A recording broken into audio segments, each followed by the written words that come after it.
ইউটিউবে আপলোড করার জন্য কোনো ভিডিও খুঁজে পাচ্ছেন না? ইউটিউব থেকে ভিডিও নিয়ে আপনি ভিডিও আপলোড করতে পারবেন, আর সেটি অনেক ট্রেন্ডিং টপিক।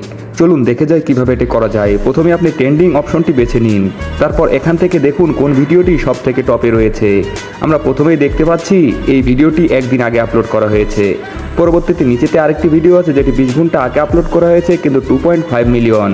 এই ভিডিওর যে রিমিক্স অপশনটি আছে সেই রিমিক্স অপশনে চাপ দিতে হবে। তারপর এখান থেকে আমরা অনেকগুলো অপশন দেখতে পাবো। প্রথমে আমরা 5 সেকেন্ডে একটি ভিডিও তৈরি করতে পারবো। যদি 5 সেকেন্ডের ভিডিও বানাইতে চান এখান থেকে বানাতে পারবেন। এখানে আরেকটি অপশন রয়েছে, সেটি গ্রিন স্ক্রিন। এই গ্রিন স্ক্রিনে চাপ দিলে এখান থেকে আমরা 15 সেকেন্ডের একটি ভিডিও আপলোড করতে পারবো। এখান থেকে আমরা 15 সেকেন্ডের একটি ভিডিও নিয়ে নিলাম। তারপর আমরা এই ভিডিওটি রেকর্ডিং করব। আপনি যদি এখানে আপনার ফেস শো করেন তাহলে আরো ভালো হবে, আর যদি ফেস শো করতে না চান তাও হবে। তারপর এই ভিডিওটি আপলোড করে দেন। এই বিষয়ে আরো ভালো করে জানতে হলে লং ভিডিও দেখতে হবে, আর যারা লং ভিডিও চান তারা কমেন্টে লিখুন।